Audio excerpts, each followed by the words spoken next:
Front players just can't hold it up for Derby at the moment, and it's wave upon wave of Wimbledon attacks, and this is Miller. He's past Shilton. Paul Miller. His first goal in the First Division, and it's come against Peter Shilton,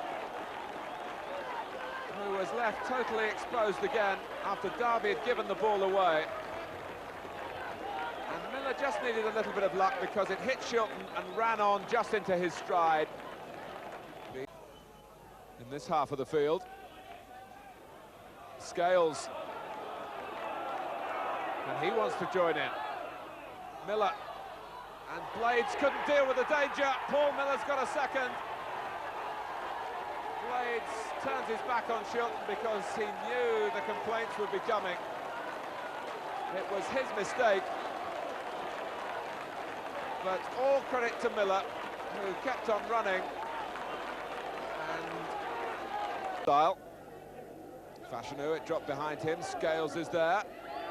And prodded in. Another scramble, another goal, this time by Miller. Past the lunge of Sansom.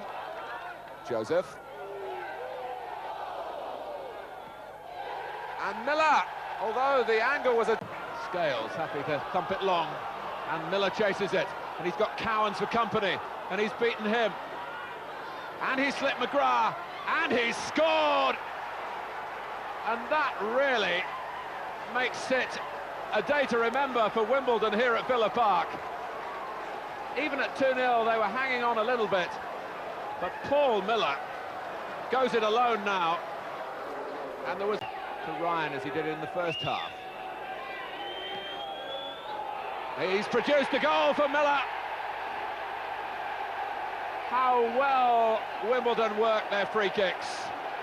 And Dennis Wise is a master craftsman in that respect. And the work off the ball is so well rehearsed. Wimbledon back in front. While George Graham and Arsenal fans ponder what's gone wrong, here's part of the answer. Defence's blunders that take some believing. It left to startle Paul Miller with a chance, and David Seaman with no chance.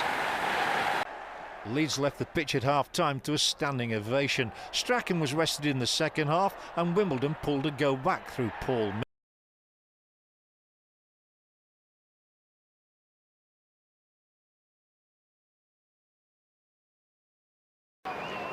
5 minutes into the second half, Wimbledon took the lead. A goal-mouth scramble released Robbie Earle, whose cross into the danger area led to Paul Miller heading home.